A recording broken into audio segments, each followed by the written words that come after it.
Ghana now Ghana sema omo ye ya Rollins who be you and sema be catch on ho. Yes so be. Now on a more serious note, Nyinahini incident to be esi ho. Na asojafo na yete say the police di aba. And some say ba wan hwe ya atesem. But the official report coming from the Ashanti Regional Police Command say the Ashanti Regional Police Command has launched an investigation into a tragic shooting incident that occurred at Nyinahini, resulting in the death of one individual and injuries to 3 others. Preliminary reports indicate that yesterday, which is 24th, at about 11 a.m., a group of youth from Nyinahini were on their way to the cemetery along the Kumasi-Bibiani Highway to bury a friend. While en route, a military truck carrying military personnel stopped after spotting one of the mourners dressed in military camouflage uniform. Eyewitnesses say the military personnel approached the mourners and attempted to forcibly remove the uniform. A confrontation call ensued, during which a soldier allegedly shot the mourner in the head, resulting in his death. The deceased has been identified as Akwesi Lala, also known as Kushivi.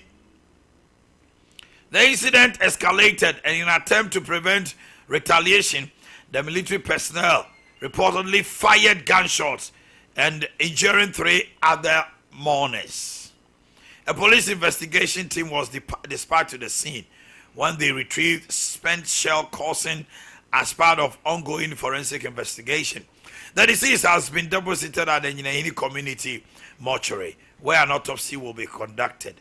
The Ashanti Regional Police Commander, DCOP Mr.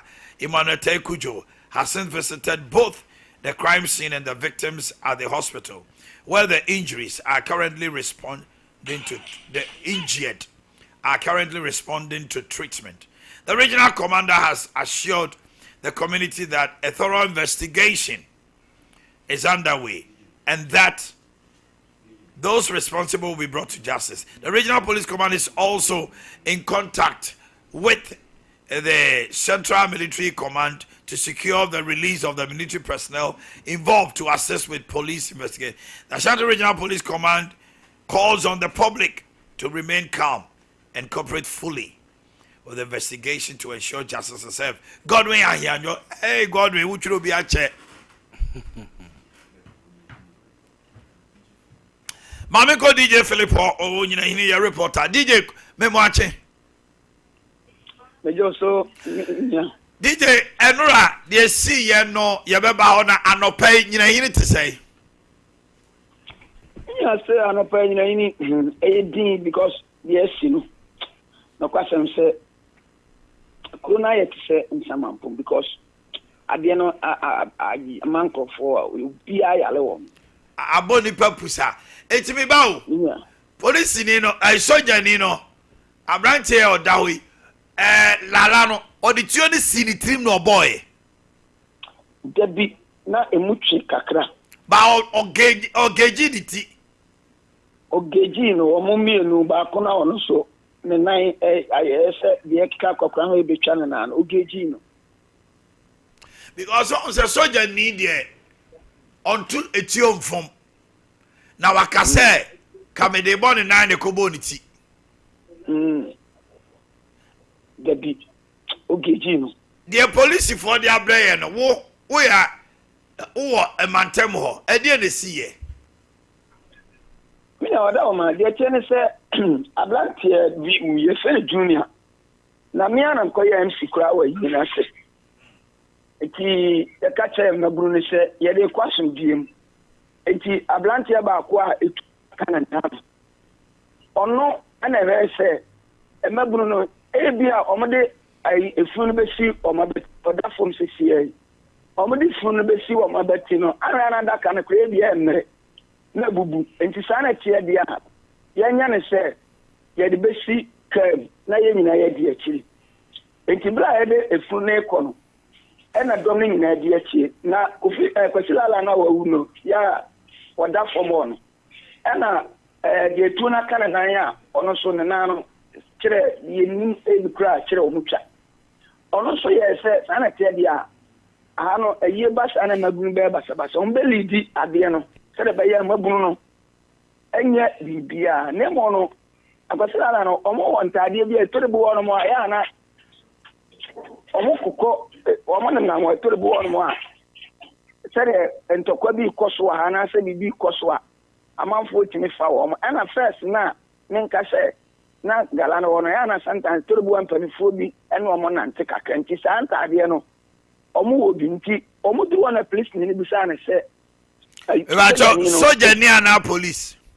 soja ni no sorry soja ni no ye be ya be duru nyi police station wo pepepe ena omo eka na ni issue aye ena omo bisa na se oye security no so yes oye security wo ya na galam state site ena o kan sa na o de English le bisa no eto bisa no no ano ye se onwura taade no ena so onwura na se se ena so onwura nti omo fo so ya na onwura taade no nti omo wura taade ni wie no na ese akwese pinche koso ho akasa ne sojafo no enti nimu ya ne se anche boys ne bi so ba fia domo anyira yin e bikosi e baburu no e do so metuma akasa mo dan be se 3000 ise tre eni trenti e ko ba se maburu no sojafo sa na omo ni bi mo preso no na ese aise de dabam enti de dabam no sojafo no ye se kan si anim se ena emaburu no so ewo akire sei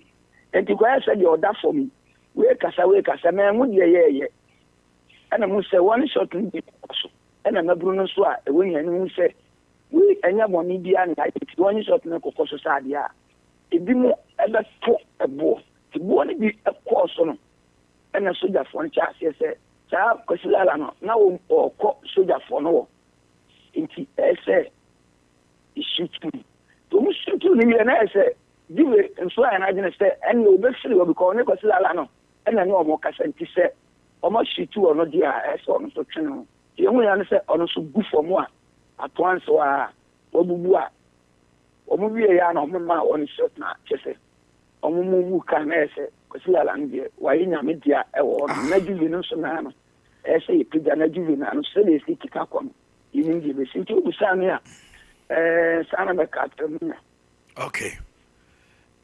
Kwasilala no o yire wo ma anase o ya branti afi na wasiso o yire wo ma me no kase o emma be se 9 o ma 9 o ma 9 ara sim kwa na se enra se be se na o twinu anu akofa oni aba fitu go se asetan mu nya wo ba o de oni anu be kana ho na wa hwe no wa anu mo a me kan se o wa bushia wa tekira bushia ana yenya nso a ne naya kanadie obia ni minyanya ono so wo ma miensa esa ne oba akla anyemo a ono so itu na kanu a o miensa sa anyem ba ko won-chan no ono so we ato no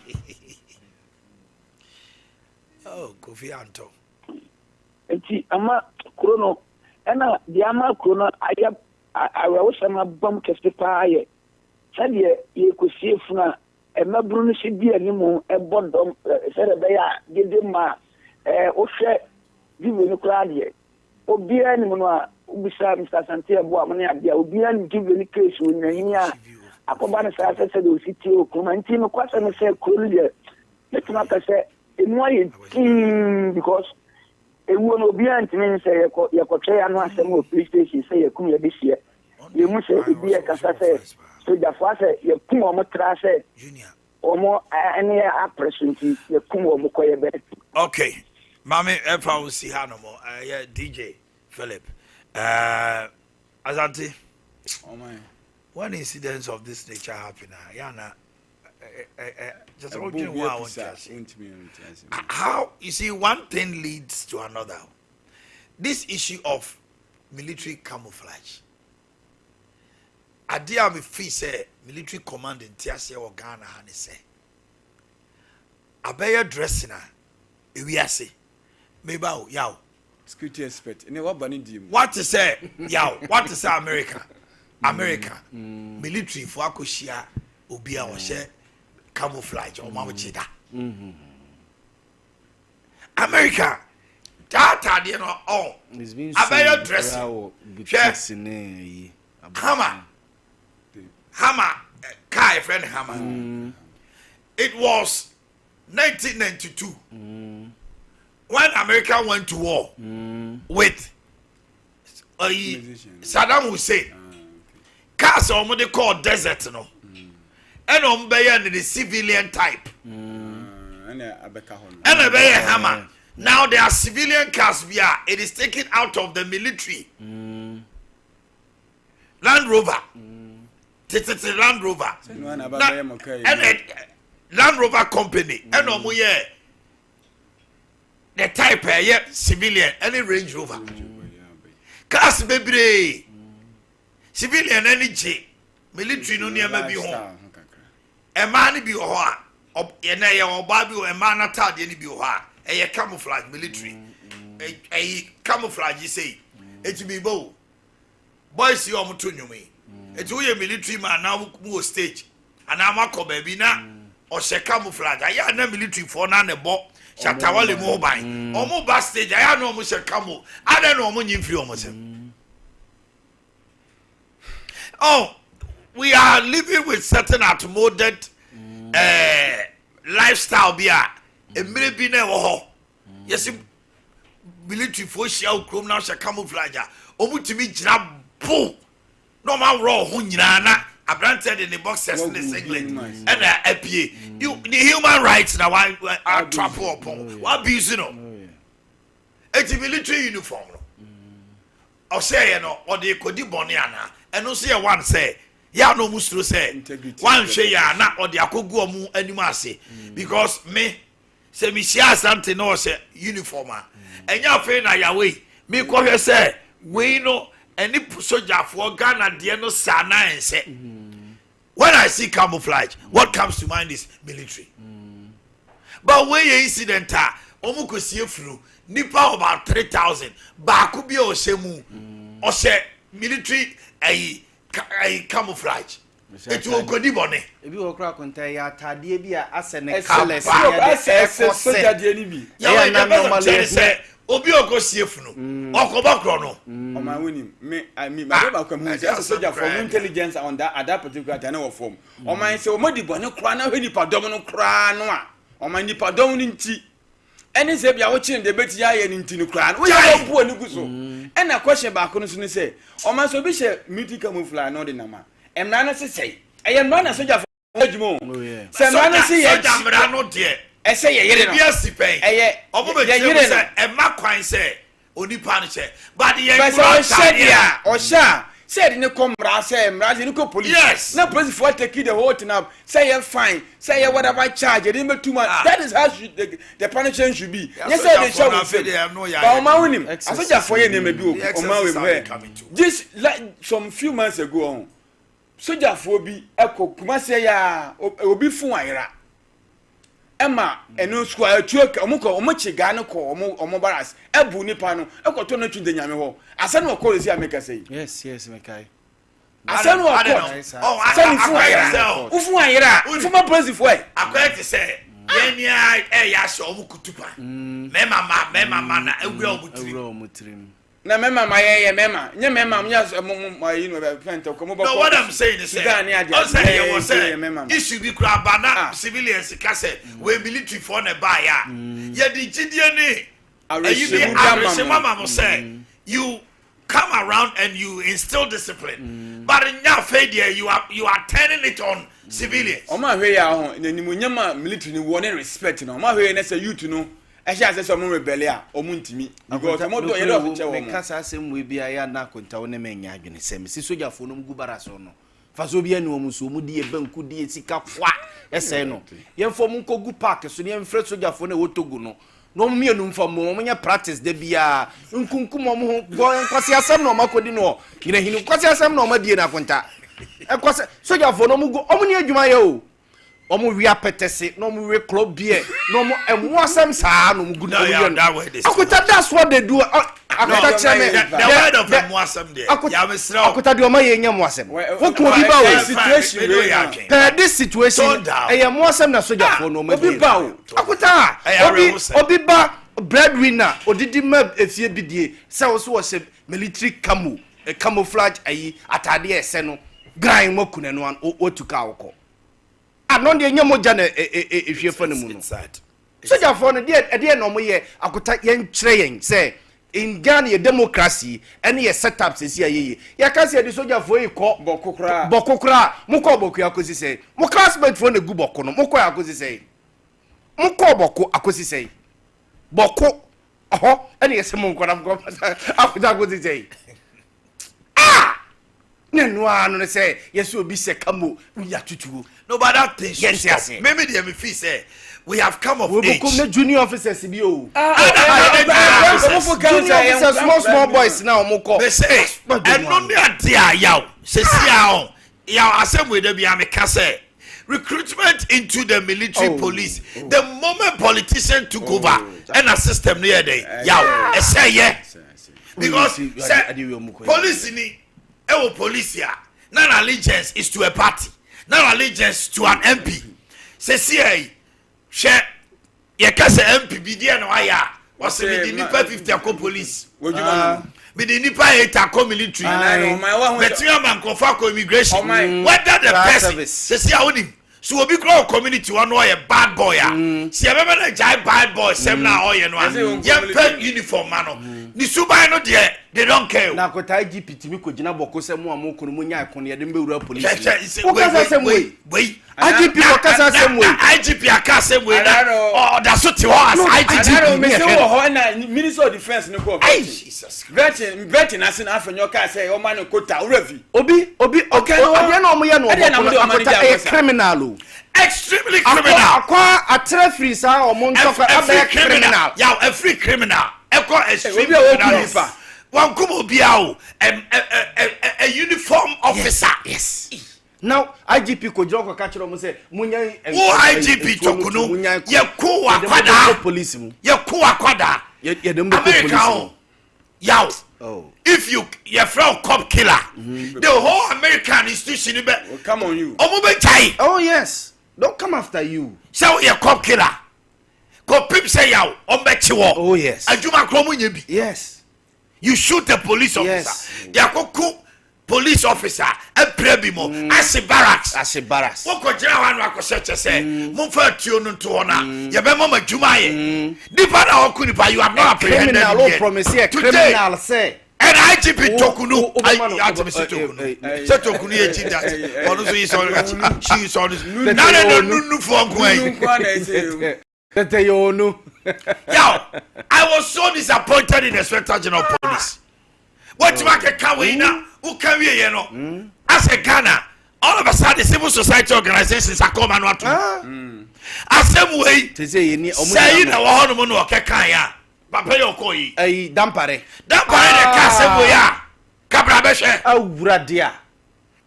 Media no crowd to na basane. Oh yes. Now the media is quiet over your who same way. Oh yeah. So to be no kase. Criminals. Now those young men, they are criminals. Oh yes. Ono kra ko se nti ye finish no. No mu kra so mu tutu obo ne ken. You see because obedu hono o man tutu amono.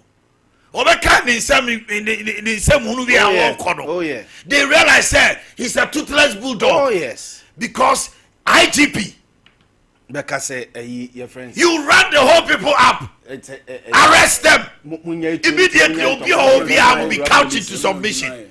Now and no more when you are here and yet a severe no more call I are gane mammy ho I'm come because you mufie yeah now be buso yaw to your foot to yaw me busa no money me busa yo hunu Ashanti region and obi ebe kokobra police station bi maburu bi and almost share ya etikana yanchi obi ebe si na not one person and the police say omo tia apprehend omo de omo akogina court they told us say omo 12 arrest bi ni ade to some Mrantie kuta pump action gas ene na mboko ekunkum nipa na da boko for mo chen Ghana for soja fo ese boko for no mo je wo mo ye different yamfom kogu boko e na mutimi kum nipa simple say ena boko ntokwa yi enfie wo ha want to be a body pan tio on the bed ya the three soja fo aim to kill the person. that is it yes say no say obeko bia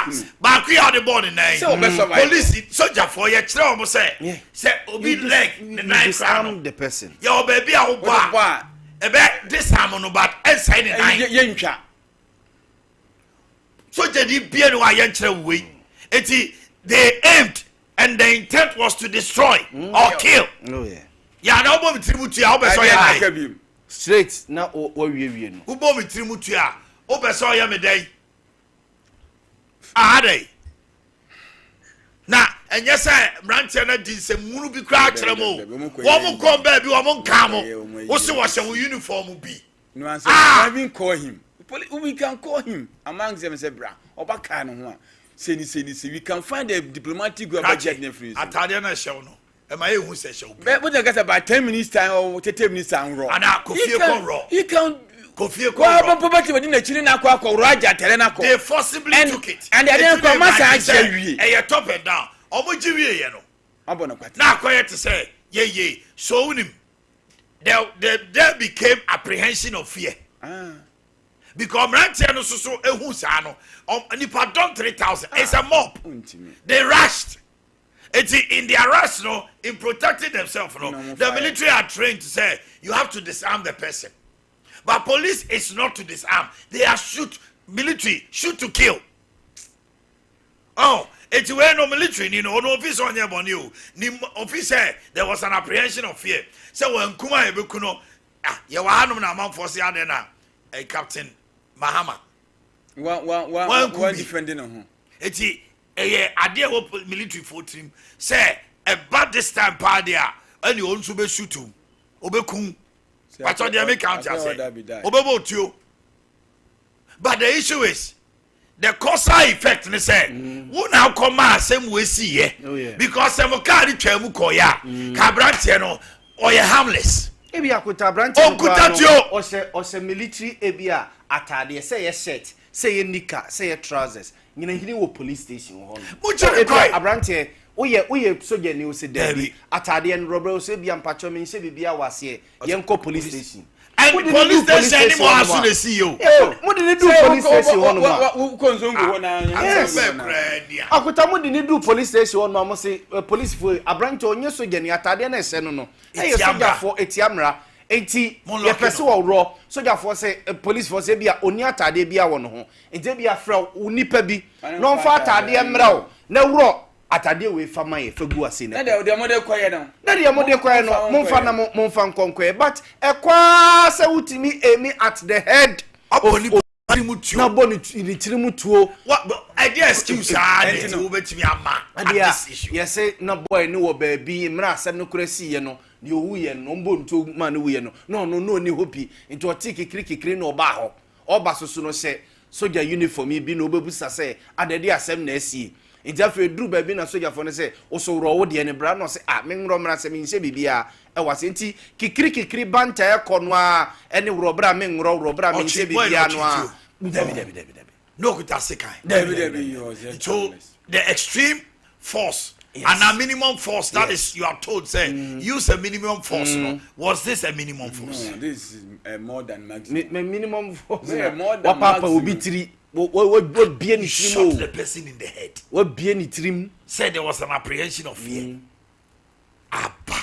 Entina emre bi ya obeka ya na do ko no amo de emre bi ba se na e kan witches no se soja ni ekum ni pa ya nyi tum se me enye ne he sam na do ya de me another say one sign samra one sign because na ka witches no kwa no which is the na count na say o one sign because some me say se muna ya ma se bedwafo ye na mra se bedwani fo samra we akwaji tu ma dia tum se o ma pani fa ne signature to I commend another on that ground na do an sign nti antima anye mra wo hwe Mrasebejafo o ma hu say ewom ene o mo na de command na do yet ya na konta ye kosan wo say friend say li ho 2462 ye nkodi gala wo ye forest 2019 for the ko enye parliament de na nye parliament we na parliament ya na eye sa mra de command yes ejakota ewie no mo the hypocrisy NDC MPs no and you are more free some minority yeah no we are minority wow this is sad sad you yan kan to say yaw so je ni fu yira report to my police only say okay dey sad we ya say kan bi azante okay tamale dey I go find same on the phone yira no akofa for collateral damage wo mo bro tamale mrantie no BBC ewo emantamu a yesi military fund there do before complain soldier ni bi yen pa adwuma ma soldier for na nya fota woni ma rewo sem ya soldier ni bi ti ko area okope girl now ne girl no boyfriend no ma konya banta na oye soldier ni ti we bi akoye memasem no ma fem no akwa squad no ma ba bro boys na ba the time kan wo na ni so kan wo say because ya everyone nyina yes, so military the collateral damage and ultima yomo de this thing should stop. Fu ira report to my police. It applies to all uniform. Oh, your soldier ni want to show fu so ya me ya. We got yourself crowd boy. When you get ya when o kra na o se the military command the UAD. Yes. O se UAD se unam keyetia. Unam say o citizen woni mana utimi ye boys na za o kra no nya fete se o yesu de o se UAD. Na ira ya asako. Na wo se ka no kra. Oko abo di na chire o se o nyesa. Woni se ho citizen. Wo se ko mo chini gwa no. Citizen ho du wa. Sa be ni na o ma ye bia o phone. Keyetia na wo me ye ni e de okoboko e ya de okoboko ase ne tuo ne wa ye de be ma onyina be me yafa adado na ayi wo TikTok na police ni power si agility o and I say police ni we this here man ko David right time you say we na agility get any police that ways ayo da so police no that's your police wo ko jato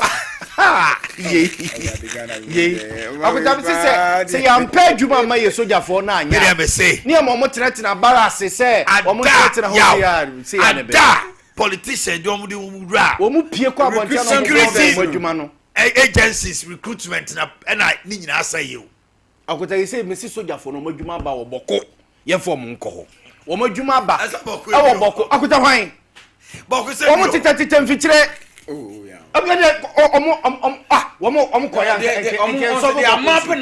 they are mapping their best strategy. Mapping strategy now, mapping the cool boy no one move on criminals go and kill all of them for us. Go and kill all of them for us. Criminals. Bold and say original minister and original chairman. Timi catch a military force omo ba be operation mama ni enti na mama awo no ye hwan ya Urafi Western region regional chairman of NDC say omo e ba be kwamo galam say for no mama no ama ni enti omo sanko so ya for omo nkoboko wan ye careful ahụ ebedu mebi no the military institution ebu ni die ni enu awie fe no mabo enya free asas asa bonso obi eni dia Ghana for wo mamo no mo me nkoso fa mamo se sia abrante ya mokunu ne manai ne ne yire mokunu ba ko so a wa wo miesa wasanyi mobi nyem omoso wanyem obi wonche ne ya na akwara ndi wanka di kra oh no don't say no to you DJ Philip wanyem oh mama miesa wasani obi and unfortunately one what you say wu you I have a good worry are you know okay be what you are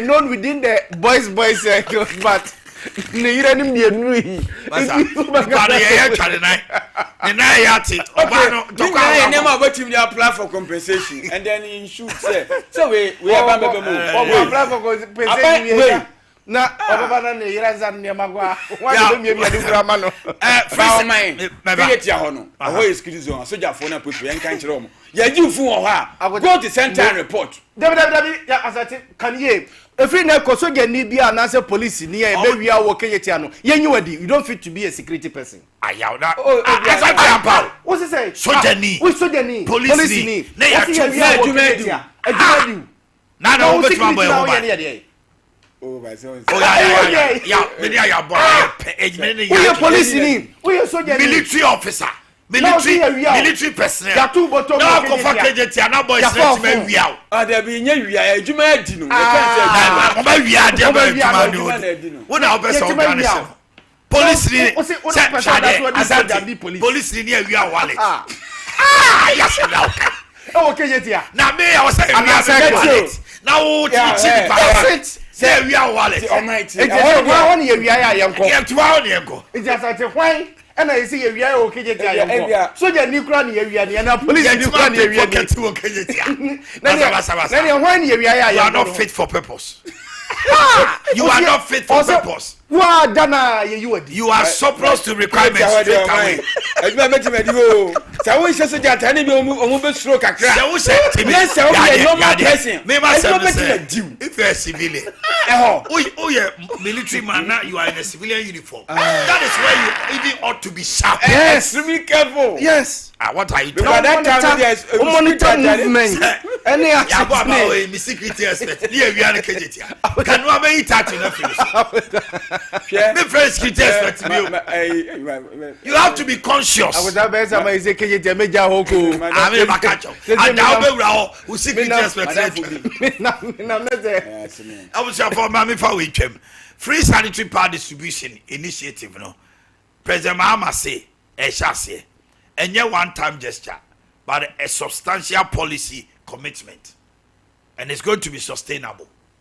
A sustained policy, very substantial commitment on my it in kwala muko school Sadia na odiabano one share ya wo kruma obeka said na sanity party de yan kwala bebre amo research show say omubu omunsa sanity party to omu trafie emba no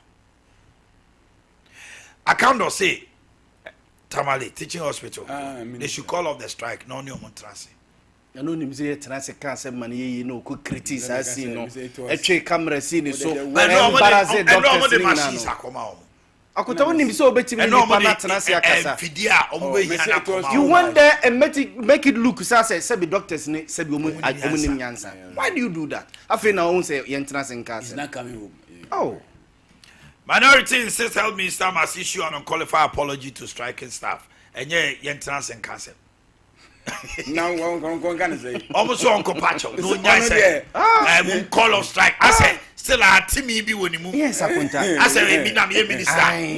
Nipa follow cause I had there almost a Pacho. I say, would a moon call of strike? Yes, I'm in Musia. Hey, medical doctors. Opposition. This angle way. No, this agro way. TC4. Almost say omo catch up say or improve public sector workers condition of service. Salary by any sir. Na nyoma na kwaje condition of service. Say no ya na ya do dey be wo. Okay, allowance is 10% rechiri no. Almost appear condition of service. I don't know dey. On say you wa high your more appointment and your more condition of service say be you're entitled to this says e be we yirenom ye mienu kra bia mienu no ba ko betima ko hospital the other day by o my aban be hwese e bia you to kwan be sponsor say e bia we yesi san ne man favorable obeti no man be me say to kwan say those things and air condition of service. I don't know Ghana Hanomo and penny for no or glasses crown or yeko optics no yeko jeep and my own near Triaka. Is it because bed hook allowance in and entertainment, Nina air condition. It's shoe polish allowance. Probably be entertainment. Obuan entertainment here 1.2 billion. Entertainment allowance. I could tell the other talk club beer. Or the talk club beer no near the chef fridge. Tiama say what was Rama weekend. I'm the Cobon Swan is any entertainment. And Swansea can and somebody I can't entertainment. And somebody she now go to Omobon say I mean Castle back control. DC is a house. If they will tell me, weekend or more, you will see a demand DC for weekend. Maybe a weekly or 2 weeks. Coordinating directors from revenue. Oh, the IGF. Or the total now or call a year and somebody and conform a slan on the idea. Na asrasira ya na Adeakye or the other. Hey, Adeakye Abia. Na kuta uko ya ko bonsa na gise ye abansa mo kama de ko bonsa. Sawa no hunu. Eno na ye internal generator fanity e kura miscellaneous. Hey. O say hey. Gana wu Rajara Ekado, ye father, ye koba, ye nemo ebetrasi. Na Friday sweat as Antemwa they were dumbfounded. I said the news be I say Ghana ha say obi kobobo fian say obi na Yehowa for na set me bo Yehowa for munya ye gidigidi say ko meda manya bi. Ye na muzami for munya adwuma da no ma yo ma ye de kon say ko meda manya bi. Asante be say weekend. Say we mo ko bo say any wari anasa to obedi obi. Yahweh, assemblies no weekend. A finance officer, revenue, but coordinating director, director, this is when you Friday be omu kofi ya de ma. Oh, Yahweh, me say, omu pa omu me catch him some boy. Me am a witness to many. Oh my, ekodu baby na MPP for Boakye this for no. Monday on Kwadwuma, Friday on Kwadwuma. Because attack a man for bed down a here no office 0 no weekends no near mom kakra no man 40 party for be fia no so hu omo ya go ta party for be fia nya anwa mo utoko nkomiensa na onu ama mu ni e say ma fo anwa mo no say kama go da so ye be organize bi mata one holiday me invite mo aponche pa na ya ye bia ne anwa mo ne na nya party for my na party for be fia nya no ansa wo dia